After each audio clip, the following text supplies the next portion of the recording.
with English. Second season, we have a lot of interesting guests and even more interesting events going on in this space as well. And I think anybody who pays attention to the news, there's certainly never a dull moment, to say the very least. I'd like to warmly introduce our guest for today's episode, Jamil Hasan. He is the founder and producer of the Crypto Hipster podcast, which is found across platforms and broadcasted across many countries and continents. He's also the author of Regeneration X, how Generation X can leverage blockchain tech, save themselves, and rebuild America. He also had a very long and illustrious career on Wall Street before entering the Web3 space. So, Jamil, thank you very much for coming on to the show today. It's an absolute treat to have you return. How are you doing today? I'm great. Thank you for having me. This is awesome. It's been a really eventful week, and yeah, I'm very excited to be here. So I'm doing great. So for anybody who's listening and catching the headlines out there, what news headlines be at the top of anybody's list in the space as to Web3 and blockchain? The first one is going to be the SEC's lawsuit against Binance and Coinbase. Right, that's been dominating all the conversations recently. And today I just did my X Factor with the Crypto Hipster news podcast, and I had to sift through everything to find other news. you know, a lot of people have their commentary, have their opinions on what's going on, what will happen. A lot of fear out there. There's a lot of the SEC dominates the headlines this week. Sure. And for the viewers out there, in your own words, give it a breakdown, and could you explain to people why there's what? Why this event is important? Well, it's interesting because I attended a conference on Tuesday, and this conference was the institutional side of things was put on by the global DCA in the tab form, and I noticed that there wasn't a lot of crypto natives. It wasn't a lot of crypto. It was a lot of institutional players, right? And so their points were that we do need not just clarity, we do need not just regulations, but the regulations already exist. For example, in the traditional finance world, custody and brokerage and trading and investing in the traditional finance world, all that is separate. Right? There's rules and there's terminations, there's regulations, there's all this stuff that exists. And in the US, it's all commingled.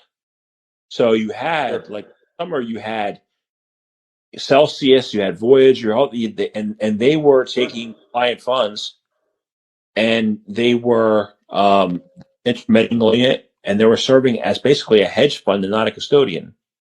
So what are those rules? Right.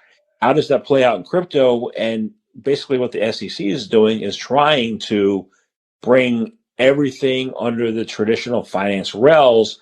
And we're saying in crypto that doesn't work.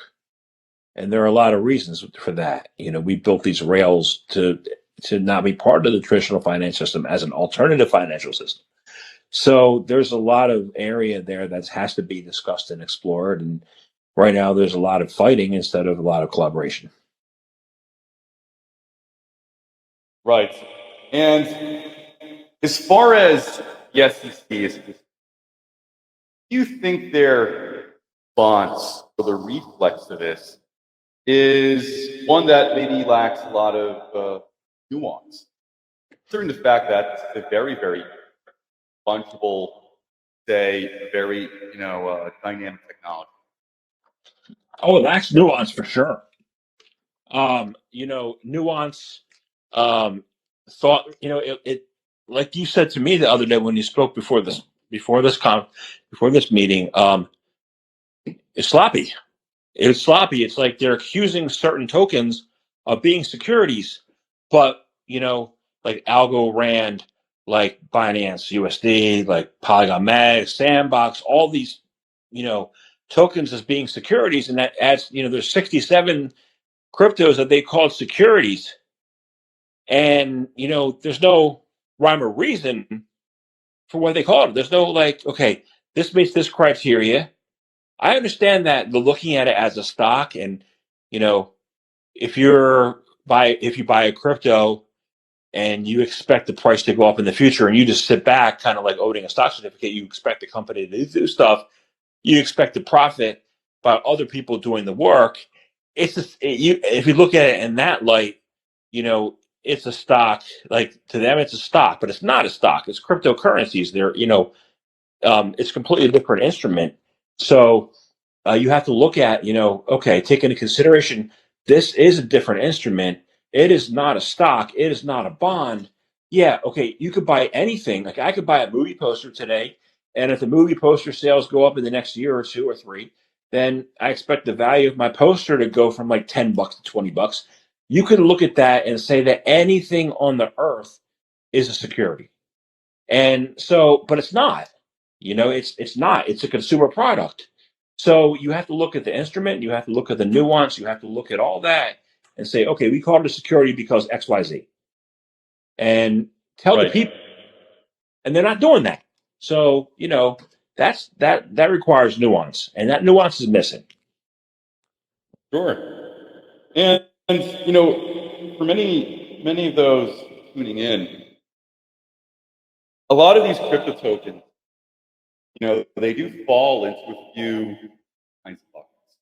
Some are merely, let's say, a store of value in itself.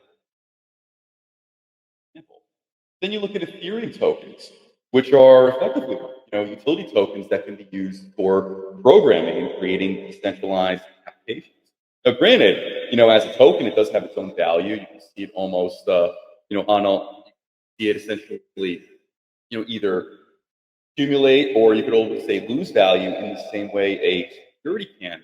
But it is also a utility token that can be used for programming purposes. So, I look at a lot of this, in the news with, say, the SEC and let's say the approach to Coinbase, in particular. And I really do wonder as far as how much homework was done ahead of time. Now, granted, listen, bad actors can hide anywhere, and bad things can almost arrive anywhere. Let's say in a market of financial. But to your point, one could say it seems a bit sloppy.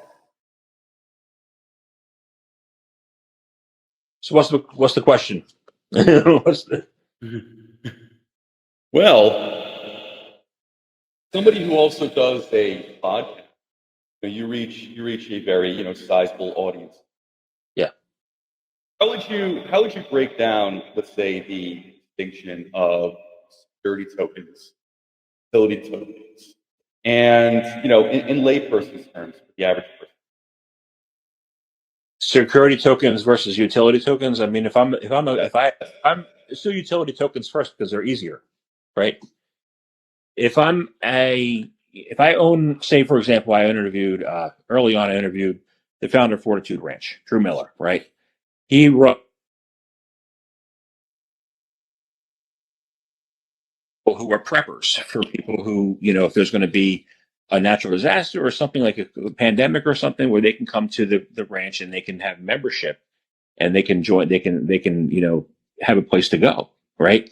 That's, if I were to create a coin myself, say I ran my class reunion, my 20-year class reunion a number of years ago. If I were to create like a reunion coin, which should be part of being able to fund and finance class reunions, and you're part of membership of a group, that serves a utility, that serves a function. Security tokens, which what the SEC is calling security, which could be anything. It could be investment contracts. Say, I believe in a team, and a team is building a L1 or L2 platform, a protocol, or whatever way to invest, like a DEX or whatever. And I believe that those people are really talented, and and what they're building can be the real future. Then I'm going to invest early and say, okay, I'm going to sit back here, hold my tokens, and wait for them to do all their work. And that can be labeled as security. So a utility has real world functions. To be part of a group, be part of an organization, be part of something, a community, even Bored Ape, NFTs, you could say that has a utility function. You're part of a group. You're part of an organization, and you belong to something. You belong in a community with people. That is a utility. To me, security is more like, okay, this is an investment. As far as the Ethereum, that is a worldwide, base computer. And so some of these others that are designated as securities by the SEC, the Internet Computer, Solana, very similar. So why one is and why one isn't, we need clarity on that. Sure, absolutely. And as far as the general outlook of the currency, do you think it is still a stable investment for at least people to, consider for retirement or, creating almost like you say a savings account for the children's, college and education? Given, world events right now, because it does seem like this, at least if we're speaking just on the front of the United States, it's going to be attacked from all ends. And by the way, I think it's going to be a blunt weapon type attack. It's not going to be any type of surgical incision to, let's say, maybe remove very specific, very nuanced, say, actors or activities. I do feel like it's going to be this wide, sweeping swipe with a giant club as far as everything and anything Web3. I believe, and I wrote about this a couple of years ago. I believe it's regulatory capture. I believe, and I could be wrong. This is my view. That they're taking the industry out of the hands of entrepreneurs and putting it in the hands of the established institutions. Like banks, like corporates like Visa, MasterCard. And you see Visa, MasterCard expanding into South America and Brazil, despite, well, Brazil's in South America, but all South America, despite what's going on, these companies are moving and advancing, and then India, and then they're all over the world in lieu of this unregulated environment. I see the corporates trying to take over, and they're trying to push the stuff under everything under the purview of banks. And Bitcoin was created so that the banks would no longer get their fees, and you and I could send each other money without paying those fees and those those exorbitant costs. Sure. I hate to see it taken out of the hands of the entrepreneurs and put under institutions. I think that's actually an excellent point. I don't think I exactly conceptualized it like that until I did, but it does feel like, as far as the direction or the way things are moving in this, is that the project, almost say the resources, you could say the energy for this space, is being taken out of the hands of entrepreneurs. And I think if we were to look at the Web2.com, both the bubble, the boom, the both the good and the bad, the entrepreneurs are ultimately the ones who shape the industry and perhaps at least create many things for good. And I do feel now things are moving a little bit more towards the status quo instead of, you can almost say, the realms of the entrepreneurs and the minds and bodies that make these great projects. In fact, one of my worries is that if let's say regulatory bodies take this wide sweeping strike of a club or a sword, you're not just hitting, let's say, the obvious bad actors. You're also going to be destroying, in many ways, the potential, and you're going to also destroy a lot of these developing great projects. And now it seems as if you're not going to have a shot now. You're not going to have a realistic shot to create these, let's say, wonderful projects and solutions. Yeah. No, you're not. You're gonna have boring, and the way the institutions do not move fast. All right. Right. We talk about how bureaucrats like Gary Gensler. I worked at AIG, right? And things move slowly. Like they like, you had to go through red tape, you had to go through departments, you had to go through sign-offs, you had to go through approvals, all that stuff. And this space is meant to move fast, Right. Like, if you look at, and I didn't get in early, and I wish I'd I'm like looking at it like, oh, I didn't get in early. And I know a couple people who did get into Pepe early, and they made a lot of Oh, money. right. They made but that moved so fast to go from a handful of users to more than a lot of the coins that have existed in years, because people had a fear of missing out. This space moves fast, and having it under institutional purview, it's going to be boring. I mean, I guess some people will say, good investing is boring, but you need euphoria at some point in order to grow. Right.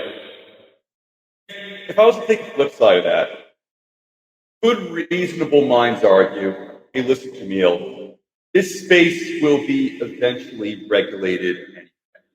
So what's the difference if it starts now or just like? What's the difference if it starts now? I mean, there's certain things I believe that should be regulated. I believe you shouldn't, like, as a Celsius customer slash victim, or whatever you want to call me. I didn't like the fact that my money was. I thought, I was putting it in a custodian. I didn't like that my money was treated as a hedge fund for their own personal interest and gain. You know, and now I've had to wait a year. And I'm going to wait longer than a year to get my money back that I thought was mine all along. When the court later said, "Oh no, it belongs to Celsius." Right? Stuff like that can't happen. And the way that can't happen is you regulate it the same way as you regulate the differences in the Chinese walls in traditional finance. Right? Right. So yeah, that's necessary. That's needed. And you can justify behavior. You can justify bad behavior in any way that you want to. But this place is so new that we are going through a learning pain. So not just the founders are learning, not just the entrepreneurs are learning, but the people who voluntarily chosen to be customers, we're learning too. And Right. okay, it's only money. I'll make it back. Actually, I've been slowly building, over the past year to try to get that back, and I'm going to someday. Right. But had I not, I wouldn't have written all my books. I wouldn't have put my podcasts under my own platform.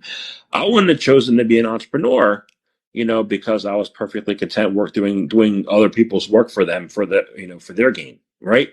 So, Right. being in that position forces you sometimes to to be in a different role, to put yourself into a different role than you've been in before. Very good point. And you mentioned Pepe Coin earlier. So, for those of you who've been, either following Twitter or, Cointelegraph or any publications, this is a very, very explosive, you can almost say, meme coin for all practical purposes that has performed very well recently. And whenever I bring this topic up, and not Pepe coin in particular, but let's say meme coins or some of the kind of sillier meme coins out there, it is a little controversial for people who are in this space. So I wanted to know from your opinion, what's your feeling on things like meme coin, Dogecoin, and all the various iterations, kind of these very silly meme coins that they don't exactly have a clear purpose, but they have very vibrant, very passionate communities across social media, across platforms. Well, let's look at Dogecoin first. Okay, Sure. Dogecoin has a purpose. All right, Dogecoin's not Yes, just a meme. yes, please explain, please. Yeah, Dogecoin. In 2015, 16, 14, maybe, Charlie Lee, the founder of Litecoin, chose to help the Dogecoin community by doing merge mining of Dogecoin and Litecoin. What does that do? That helps Dogecoin obviously with efficiencies, but it also helps Litecoin with an increase and improved hash rate. The hash rate is really important to be able to have long-term value. And if you look at the numbers in the hash rate and you look at the number of users in Litecoin recently, that has only been going up. And it's a benefit of the merge mining. So Dogecoin has a very impactful purpose and a use case. Shiba Inu, another meme coin. People say just a meme, but it has a vibrant community that's built in the metaverse. Sure. They're doing that. Right. But they have websites like this guy Paulie on Twitter, you'll get nothing.eth. And people sent him $1.2 million. And guess what they got? They got nothing. That is a pure money grab. So there's, Pepe has a purpose. In Hong Kong, there's a community. So they're building that. So, you have to really look at, okay, what is it? Is it just a money grab? What's the purpose of it? And then, you look at Bitboy crypto and this whole Ben thing. And, I don't want to get into the details, but it looks a little bit like, some of the influencers might have shilled, a money grab. And that's a problem. But when you're taking advantage of retail customers who don't know any better, but the onus has to be also on the retail customers, who to investigate who you're giving your money to, who and what is this person, what have they done, and what's their track record, and have they ever even worked? Because a lot of these influencers, they call themselves influencers, they have 1 million followers, but they couldn't tell you, they never worked, they couldn't tell you where the bathroom or the copier is. Sure. Very, very good point. And listen, as a podcaster, as I would say, do you have an opinion about Bitboy and let's say the Ben token and things regarding that? 'Cause I'll tell you my take first. So when I saw the headlines on that, I would say, to be candid, it's a little disturbing. I think to simply come out with a coin, and let's say if you are technically a influencer or thought leader in this space, you're coming out with like a self-styled coin that is at least seemingly without purpose. It's not like, listen, it's not like, let's say you and I team up and we're creating the successor to Ethereum. We're creating a coin, to let's say create decentralized applications off.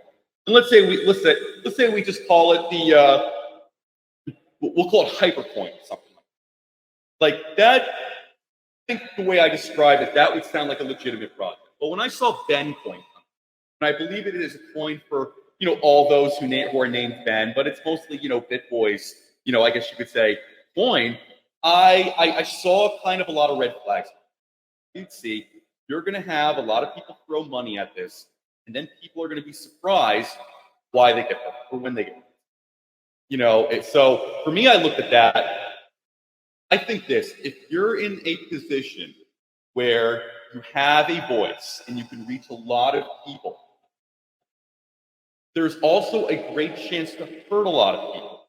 If, let's say, you put out your own kind of security like that. And I think if you put out your own security, you better damn well know what the hell you're talking about. And I think you have a duty to not harm people. Yeah, I agree. You have a duty not to harm people, and you have a duty to be have full disclosure. And when you're talking circles, you're confusing people. And a lot of the posts on Twitter, people they talk in circles. So you have to really dive into, okay, and find and discover what's the base underlying assumption here. And that's not easy. I would say start with articles where there are people said over 500, almost 500 times that Bitcoin is dead, right? And a great place is to look at those articles and then look at the underlying assumptions and then say, okay, they're missing this or this is wrong or whatever. And that's great practice in order to go live and on Twitter when you have a fear of missing out, when you see you think everybody around you is making money, and they're not, because there's winners and losers on each side. But you say, oh, this person made money, so let me try to. So when you're dealing with your emotions and you don't have practice of fighting or discovering the underlying assumptions, you're in a bad spot. Right. So that's a lot of what happened. Yeah, absolutely. And in your opinion, when it comes to cryptocurrencies, generally speaking, how much of that market is driven by social? Because there is this common, you could say, quip, a dodge. It's that want to have a successful crypto token, you need to have a successful social media platform. I've heard that in iterations. I think you need to have a successful community. Right. Well, specifically, yes, that's exactly. You have these influencers, and they call themselves influencers, who have 1 million followers or more than 1 million followers. How many people do they actually know in real life?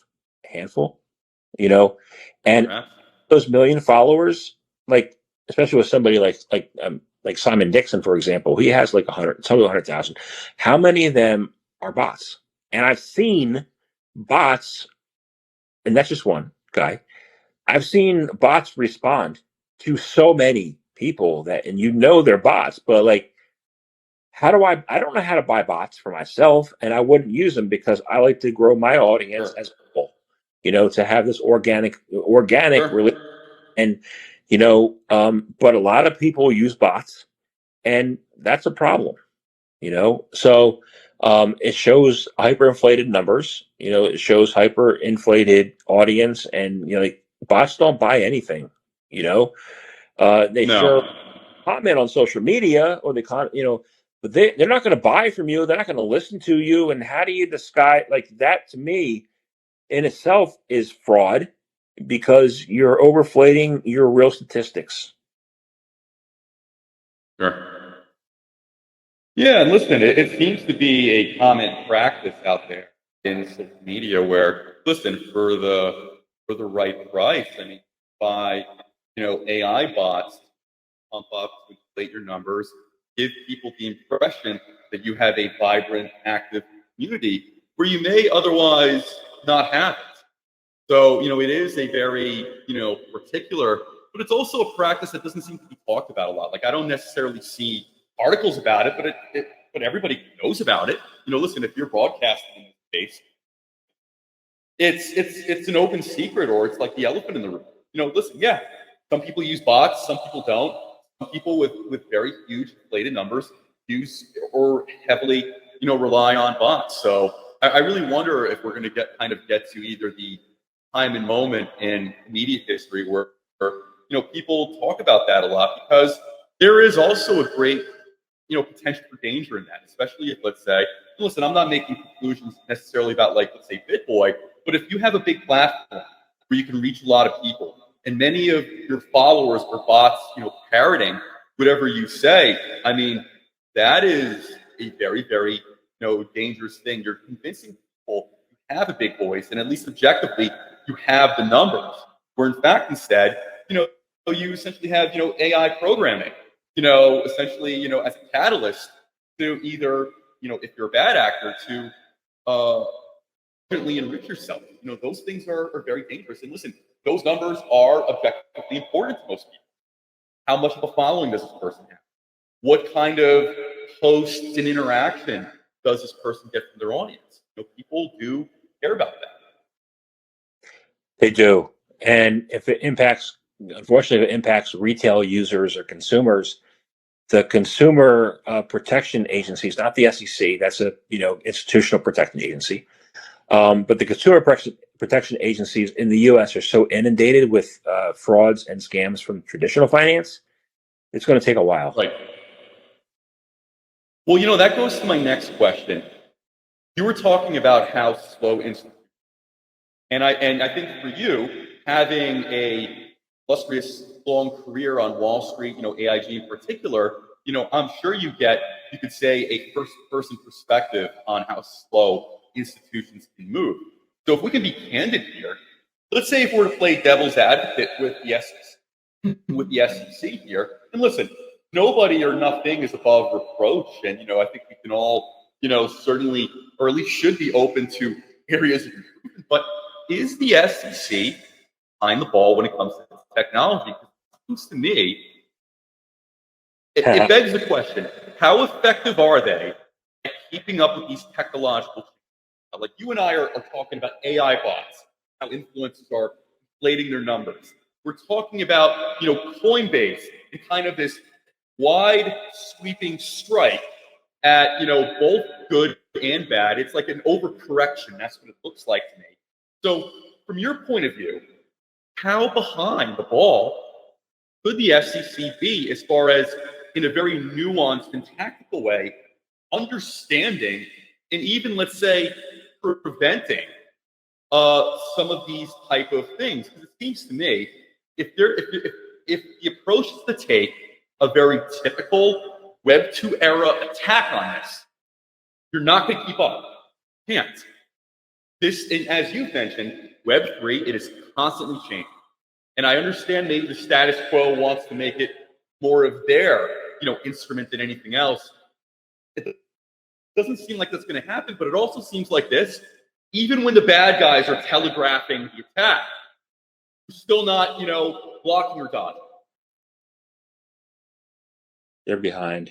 They are. It was funny because I went to this conference on Tuesday and I sat at the table. We had a table around that, and I sat next to two people from the SEC. And wow. I said I have a weekly news show where I end up bashing Gary Gensler every week. And I said nothing personal, to you, but you guys were really antiquated.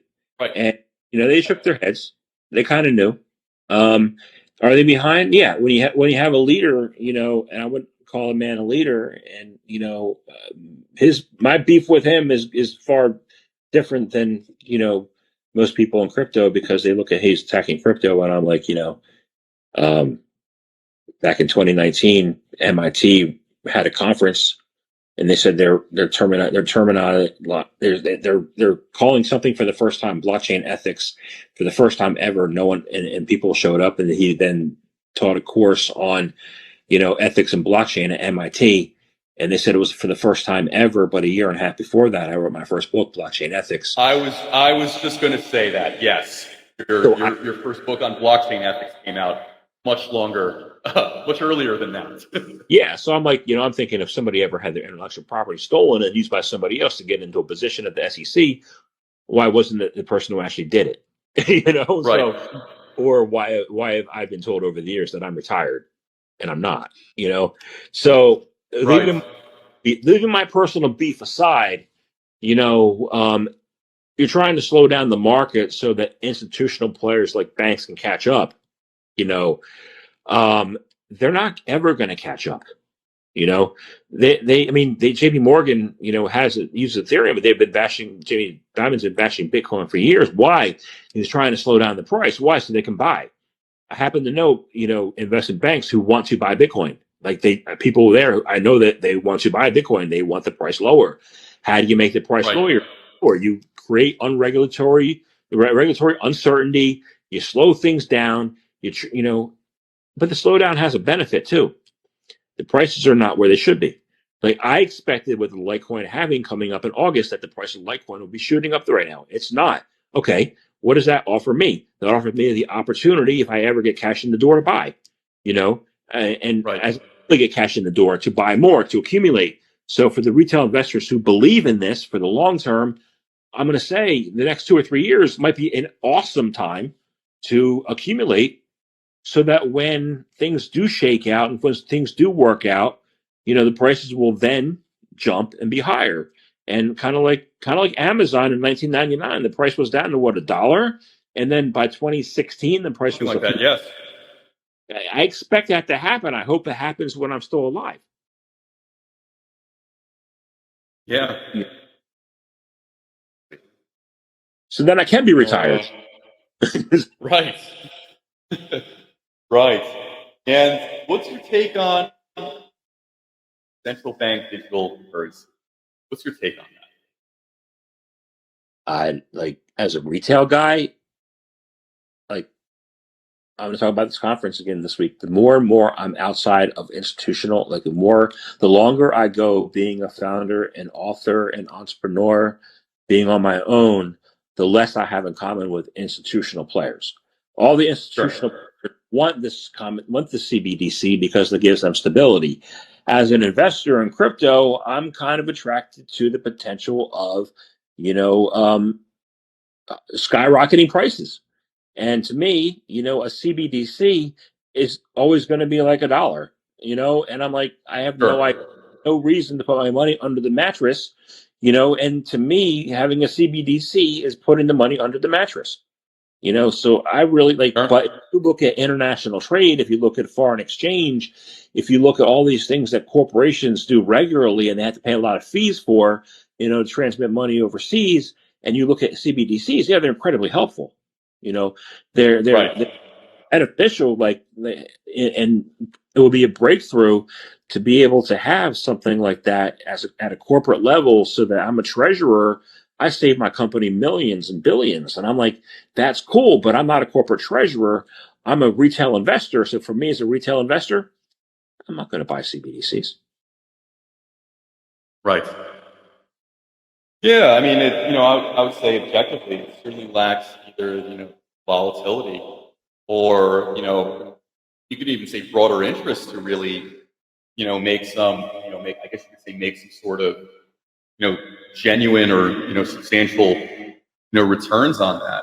And, certainly whenever I hear about CBD, I catch, you could say, either talking heads in the news or, what other people are saying, people are, concerned about, privacy rights. People are are worried about, kind of the ever growing, you could almost say, centralization of, their lives, the overregulation, or, even say the over surveillance of people's habits. So, that's often what I hear. And listen, looking at the writing on the wall, it's logical for people to feel that way.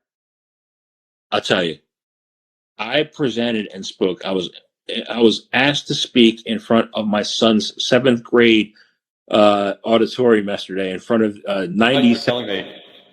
Yeah, no problem. And you know, one of the questions, I had a Q&A section at the end, and I was talking about my Ukraine book, right? And the kids were like, because what they go by what their parents tell them about Bitcoin that has no value, right? I said, what's the value? All right. I said, for the first time in human history, you and I can send each other money, and the whole world can see that we did that, right? I used to build databases. Who had access to the information? I had it, and the department's heads Right. had it, gave it to them, right? But now we can do a data transaction, and the whole entire world can validate and see that we did a transaction, and I can send you money, so it doesn't have to take 6 weeks or 8 weeks to go through hoops. So if you're donating to someone like Ukraine, who's been a victim of, like, an actual victim of an aggressive country attacking you, you can have money sent to you from anywhere in the world, so that you can use that money to rebuild who you are, rebuild your economy, and use that to finance war. So that's the first time ever in human history. So if the price is zero, if the price is $20 billion for Bitcoin, that's not the most important thing. The most important thing is decentralization. And with the CBDCs, and the more important thing is, are these countries involved in building a future? Like, if they're building CBDCs, fine, right, whatever. Are they looking forward to the future to build regulations and build legislation that will benefit their country, kind of like Hong Kong, kind of like Pakistan announced it this week? What are you actually doing to further your country? Are you moving ahead, or are you moving behind? In my views, the U.S. is moving behind, while other countries are moving forward. And that's problematic, but you have to look at what they're doing, and then maybe, hey, say, these are the lessons learned from these countries. Can we apply them here? That's a more insightful and productive conversation to have. We should be having it. Absolutely. And, as I announced earlier on the episode, you are a prolific author in Web3, Bitcoin, subject matters. If you could explain to the audience, how many books have you written? And you could also tell the audience, which ones were your favorite to write?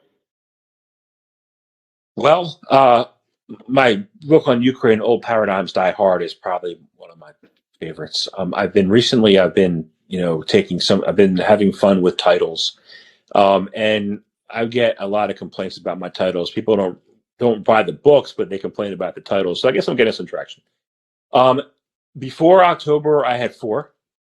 Now I have 150, and I'm writing my 151st. So I kind of have the efficiency down. Right.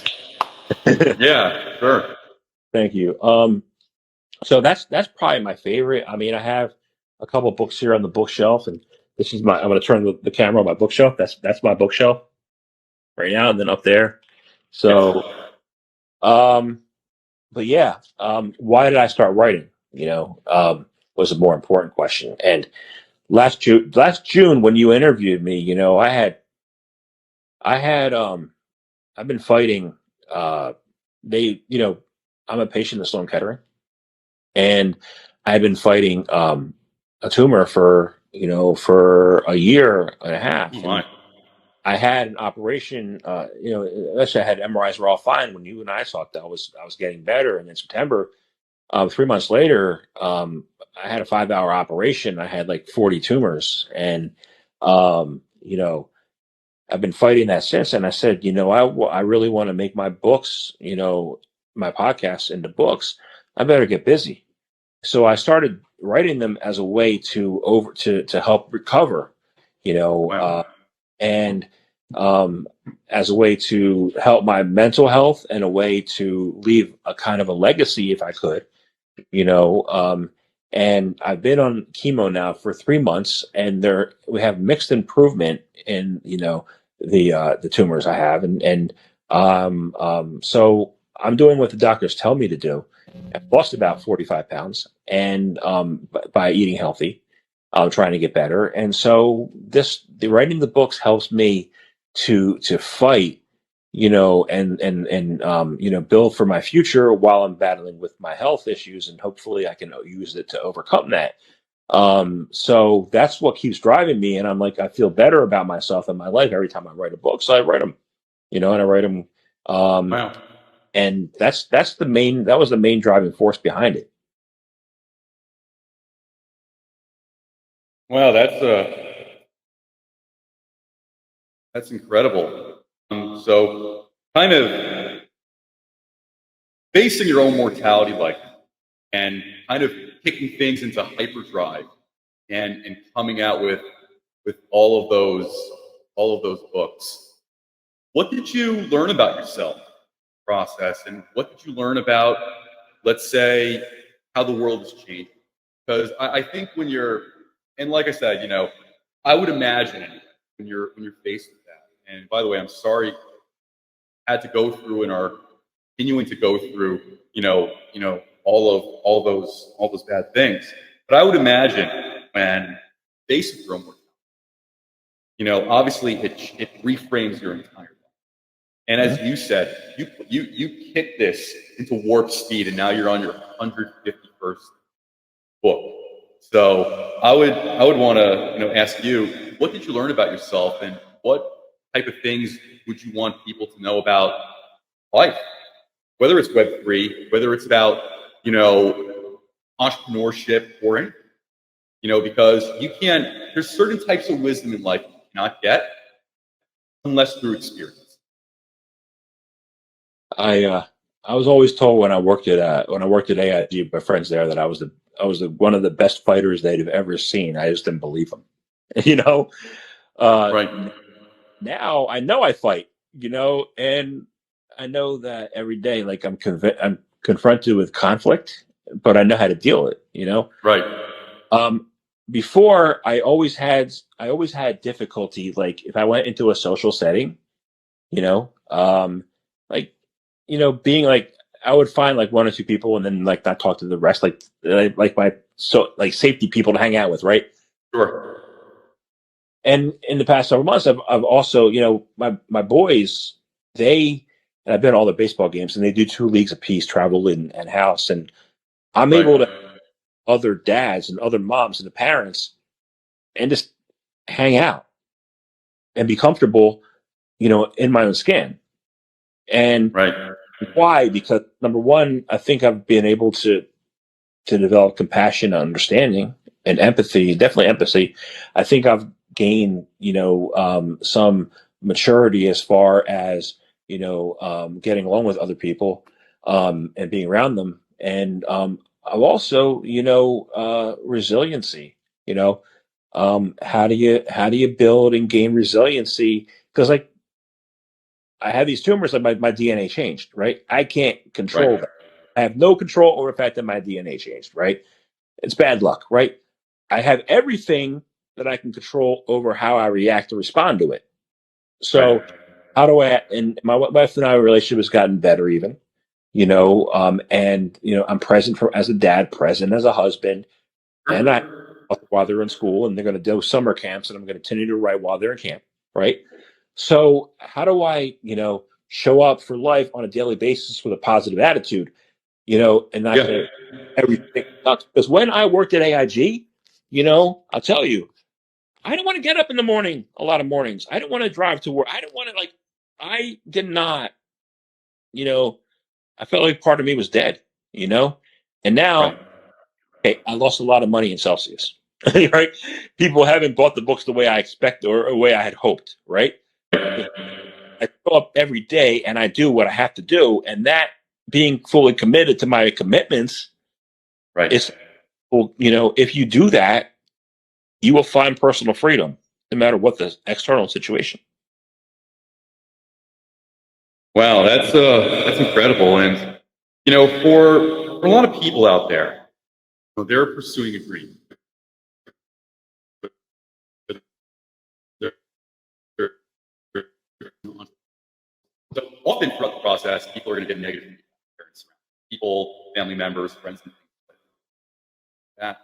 So, what advice would you give to people who are, let's say, in a difficult spot, health or otherwise, and they're pursuing something that is a worthy dream, but maybe they have these moments where they question themselves. And I know we're going to see a lot more of these stories and hear a lot more of these stories on my show. But what advice would you give to those people who are like, listen, this is my dream. I've come this far, but life is kicking my ass right now. Should I give up? Should I just go get, should I take, you could almost say, the pedestrian path that everybody else is doing? Or should I charge forward? I think a lot of people face that. And, listen, I get, you can either say, emails, messages all the time where people do have these kind of existential struggles. And I think when you're facing your own mortality, that reframes it. So, for people who are in the fight, what would you say to them? Don't give up the fight. I mean, you know, believe in yourself and continue to do what you think is going to, I had a conversation like a year and a half ago with Tim Draper, Oh, and yes. he's a billionaire VC, and I asked him for career advice, right? He said, I'm not going to give you career advice. I'm an entrepreneur. Um, do what you love and the money will come, you know? And so I do what I love. And like writing's not necessarily what I love, but like being prolific and continuing to move forward toward my goal and, my mortality, and leaving that legacy and, providing opportunities and trying to create something that is what I love. And, there are a lot of people out there who, I'm in community with, let's say I'm in a 12-step program, right? And, if they said, well, Jamil's okay, he's going through all this stuff. And if he did it, I could do it too. You know, you have no idea how many people that, come to me like, oh, you did that? How did, and like, and they're going through something similar and they're seeing that I'm going through it. And they're like, yeah. So it gives them inspiration. So if you're thinking about quitting just because, if things aren't working out for you at the current moment, you really have no idea who's looking at you, who's watching you, Very good. who's Very good trying, point. who's learning from you and what you're doing so that they can do it for themselves in their life, you know? So I would say be a power of example, and that probably, that exceeds, to the going back into the status quo, especially if it's a status quo that you never really liked to begin with, then you're going to feel like I did at AIG. At times I felt dead, but things might not necessarily get better, but I got better, and the people around me got better. Right. And listen, you talked about the power of example. is extremely. I think, children, friends, acquaintances, I think when it comes to you as a person, for me or anybody, people are still going to be more in attune to what your actions are, ultimately over, let's say, whatever you may say or do. So, also being a father, I truly do understand, like you, the power of example. And I think this, from one dad to another, the fact that you're showing your kids that despite this, you didn't just pursue your goal, you went even harder at it. 151 books now. That is truly a legendary example of perseverance and really putting your whole heart and actions to your beliefs. And that is what is transformational. That is what people will be inspired by. And that is what people follow. Like I said, from one dad to another, I am beyond inspired and proud of what you have accomplished. And you can say what how, I guess you could say, burdens you faced and how gracefully you carried it. And like I said, attack your goals even harder. I think that's what life is about. I'm not going to sit in a corner and cry myself to death. I'm gonna do everything I can. And hey, there is, for what I have it's called desmoid tumors. A lot of people out there have them. And so, but there's a drug that's coming down the pike, and it's in third wave of FDA approval right now.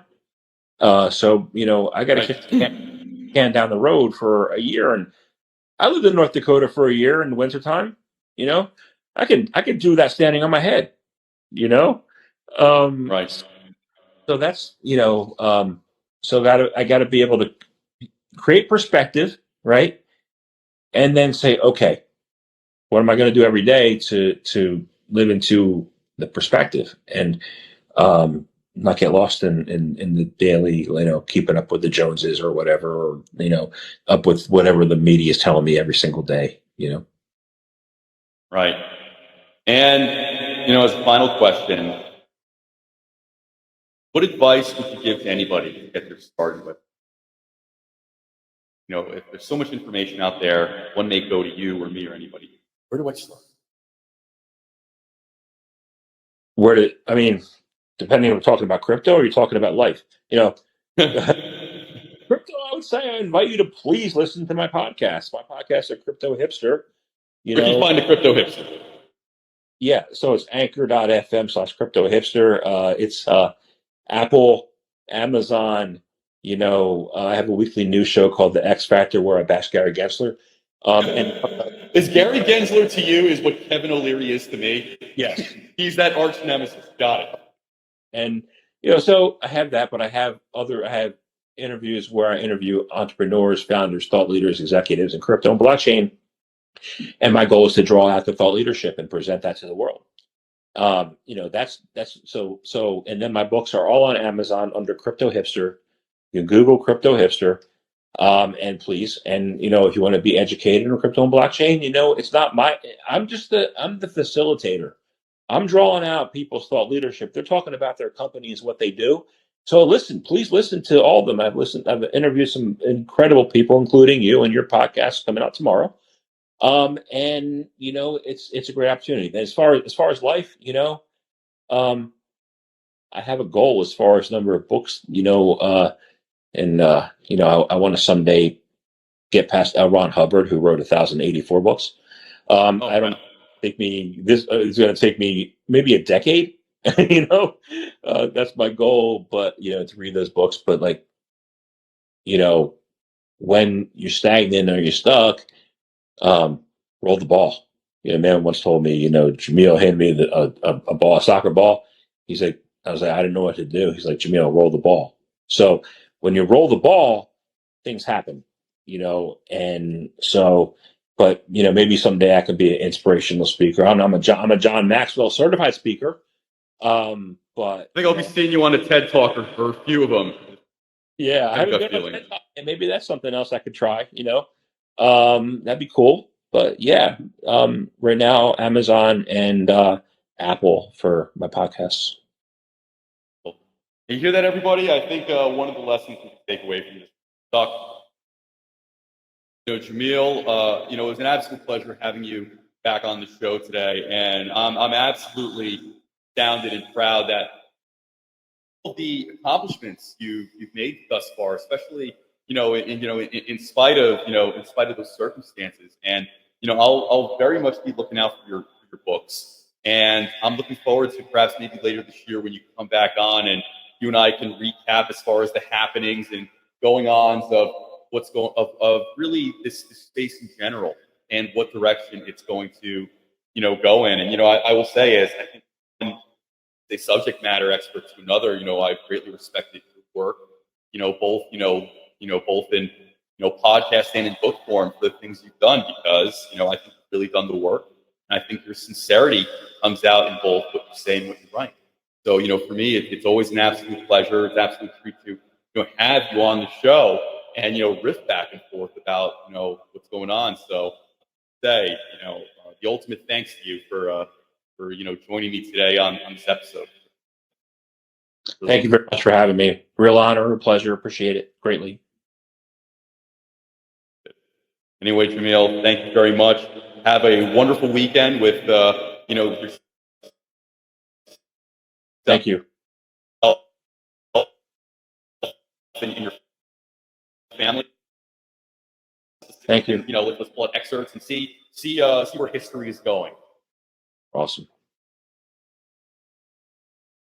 Jamil, take care. Have an awesome weekend. You too. You too. Thank you.